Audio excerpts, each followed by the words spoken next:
अब सूत जी महाराज से 88,000 ऋषियों ने 3 प्रश्न पूछे। बोले भगवान किम देयम, किसका ध्यान करना चाहिए? किम गेयम, किसका गान करना चाहिए? किम श्रवणम, किसको श्रवण करना चाहिए? 3 प्रश्न पूछे। सूत जी महाराज ने तीनों प्रश्नों के उत्तर बड़े बड़े श्लोकों में बद्ध कर दिए। जन्माद्यस्य यतोऽन्वयादितरतः चार्थे सुभिज्ञः सुराट् तेने ब्रह्म हृदय आदि कवये मोहयन्ति सूर्यः श्री तेजो वारिमृदाम् यथा विनिमयो यत्र त्रिसर्गो मृषा धाम्ना स्वेन सदा निरस्तकुहकं सत्यं परं धीमहि। धर्मः प्रोचित कैतवोत्त परमो निर्मत्सराणां सतां वेद्यं वास्तवमत्र वस्तु शिविदं तापत्रयोन्मूलिनम्।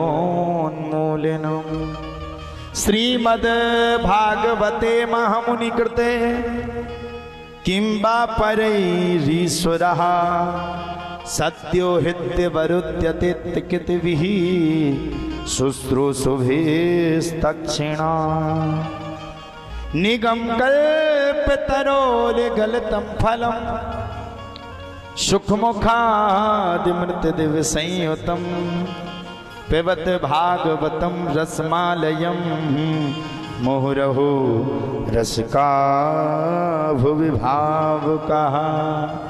अब देखिए साहब, पहला प्रश्न किया गया किम ध्येयम, तो उसमें बात आई सत्यम परम धीमहि। क्या आई? सत्यम परम धीमहि। ये नहीं कहा भगवान विष्णु को पूजो, ये नहीं कहा भगवान शंकर को पूजो, ये नहीं कहा कि भोले बाबा को पूजो, ये नहीं कहा हनुमान जी को पूजो, ये नहीं कहा आपके नगर के देवता को पूजो, ये नहीं कहा ग्रामीण देवता को पूजो, ये नहीं कहा स्थान देवता को पूजो। बस एक ही बात कही गई, सत्यम परम धीमहि। जो सत्य परमेश्वर है, जो सत्य में परात्पर है, जो सत्य से लिप्त है। अब आपको कौन सत्य लगता है? आपकी नजरों को कौन अच्छा लगता है? देखो, कोई भगवान राम को मानते तो कोई भगवान कृष्ण को मानते, तो कोई भगवान विष्णु को मानते, तो कोई भगवान शंकर को मानते, अनेकानेक देवी देवताओं को हम मानते हैं। इसीलिए कहा गया सत्यम परम धीमहि। हमारा दिल कहता है कि ये व्यक्ति सत्य है और ये व्यक्ति सत्य का प्रतीक है। अगर हमारा दिल कहता है ये व्यक्ति बिल्कुल यथार्थ भाव में सत्य है, तो सत्यम परम धीमहि, उसको हमें मानना चाहिए। किसके मन में किसका भाव है।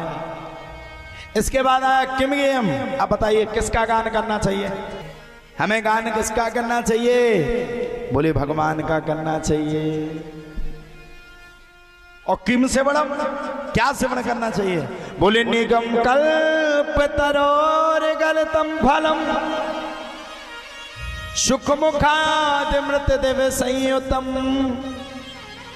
पिबत भागवतं रसमालयं मुहुरहो रसिका भुवि भावुकाः।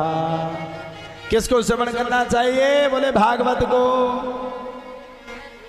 अब बोले क्यों करना चाहिए? बोले भागवत गला हुआ फल है। अरे बोले महाराज गले तो कई फल रहते, ऐसे तो गांव में बेचने आते और बेचने वाले क्या कहते? ले लो भैया चीमरी, शक्कर से भी मीठी, कहते ना गांव में, बड़ा करके कहते ले लो भैया चीमरी, ले लो भैया कनीलो। अपने तांगला कनीलो। अच्छा अच्छा, धन्य है बुंदेली भाषा को दूसरों नहीं समझ सकता, और तो दूसरों मर जाए।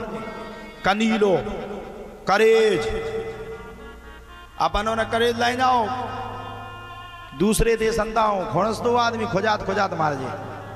और कितने को डॉक्टर खंड खुआ लेके सही नहीं हो सका, मर जाए इंजेक्शन पड़वा पड़वा के लेके सही ना हो जाए जब तक गऊ को गोबर ना मिले। आओ, एक पंडित जी थे, बुंदेलखंड से गए, पहुंचे बाहर, अन्य करीब पंडिताई से शुरुआत में ना चली, हाथे बुंदेलखंड के, तो एक थैला में करीज भर ले गए।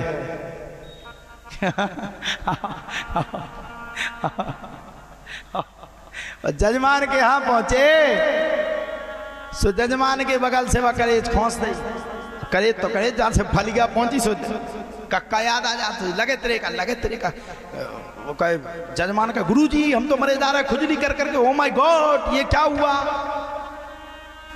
गुरुजी बोले भैया बहुत बड़ा दोस्त लगा है तुम्हें, बाहर निकल रहा है। बोले कौन सा दोस्त लगा, बोले खुजली दोस्त। बोले जे कैसे लग गया, बोले तुमने ब्रह्म हत्या कर डाली होगी पिछले जन्म में जो इस जन्म में निकल आई। बोले महाराज कैसे दूर होगी, पत्नी ने दवाई खवा दी, अब दवाई खवा सका हो तो वो तो गऊ गज्जा को गोबर छाने दो, और बुंदेलखंडीगण के अलावा दूसरे का पता नहीं है। महाराज बोले वो ऐसे दूर नहीं होगी, ब्रह्म हत्या गऊ से दूर होगी। बोले बताओ को उपाय। महाराज हम तो मरे जा रहे खोजा खोजा। बोले चिंता ना करो, 20,000 रुपया ना ले आओ, बिल्कुल सही भय जा 2 मिनट में, और मरता हो का नहीं करता हूँ, 20,000 की गिट्टी काढ़ी। बोले लो महाराज उपाय तो बताओ तुम्हारे पाँव पर है। बोले अभी हाल बता रहे। बोले जाओ गाय का गोबर लाओ और बाथरूम में जाकर के पूरे शरीर में लेपन कर लो, और उसके बाद अगर कहीं भी खुजली हो जाए तो हमारी गारंटी। उनने लेपन करो 2 मिनट में टक टक। महाराज ने अपने 20,000 डाले जेब में, सीताराम चले आए। दवाइया बुंदेलखंडी तो बुंदेलखंडी है, उससे खतरनाक तो दुनिया में कोई बनो ही नहीं है। आजकल सबसे ज्यादा राज्य की को चल रहा हो, सबसे ज्यादा धुआंधार अगर कोई चल रहा हो तो बुंदेलखंडी, तो जो तो बुंदेलखंड है। तो बोले गाने किसका करो, अब कर ले चिमरी शक्कर से भी मीठी, और चिमरी का पोलो सुबह शक्कर ही खाई नहीं करी। पूछी का रहे थे तो कब तो शक्कर से मीठी, अरे बोले हम ये कह रहे थे शक्कर से मीठी हो, शक्कर मिला लो मीठी हो जाएगी। तो बेचने वाला अपनी चीज को बढ़ा चढ़ा करके बेचता है। अब पूछा महाराज भागवत सुनने से किस व्यक्ति का कल्याण होता है। अरे बोले पागल, भागवत सुनने से तो धुंधकारी जैसे पापियों का जीवन बदल गया, गजेंद्र जैसे लोगों का मोक्ष हो गया, गजेंद्र जैसे ग्राह का मोक्ष हो गया। ये तो भागवत है, ये तो रसों में फली हुई है, और ये ऐसी वैसी रस की धारा नहीं है। भागवत के वृक्ष को, भागवत के फल पर तो स्वयं तोते ने चोंच मारी और वही फल गल गया। सुखदेव रूपी तोते ने चोंच मार करके उस फल को गला दिया। ये भागवत अमर है, अमर है, अमर है। अमृत मित दिव्य संयुतम, अमृत है जिसके सुनने से अमृत का भाव प्रकट हो जाए, जिसके सुनने से हृदय अंतरात्मा प्रफुल्लित हो जाए। अमृत नहीं है, अमृत है, अमृत अमृत अमृत अमृत क्या कहलाता, अमृत मृत दिव्य संयुत, अमृत अमृत का पान है भागवत, और जिसने अमृत को पी लिया उसके जीवन का कल्याण हो गया। इसलिए भागवत कौन है, भागवत की आरती में भी कहा गया, ये अमर ग्रंथ ये मुक्ति पंथ ये पंचम वेद निराला। दो चीजें भागवत, अमर ग्रंथ अमर है। अमर क्यों है? राजा परीक्षित का जन्म कब हुआ था, आप लोग बताइए हमें, कब हुआ था राजा परीक्षित का जन्म? किसी को पता है क्या?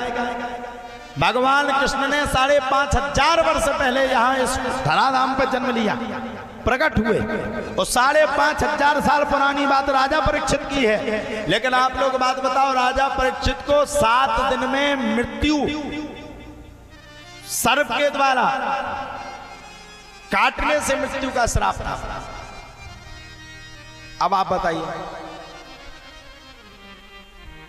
और 7 दिन में सुखदेव बाबा से राजा परीक्षित ने भागवत की कथा को सुन लिया, तो उन्हें वो वाला घर छोड़ दिया और भागवत में समाहित हो गए और अपने आप अमर हो गए। जब जब भागवत की कथा खोली जाती है, जब जब भागवत की पोथी का वाचन किया जाता है, तब तब सुखदेव बाबा और राजा परीक्षित का नाम लिया जाता है। इसलिए इसको अमर कथा कहा गया है।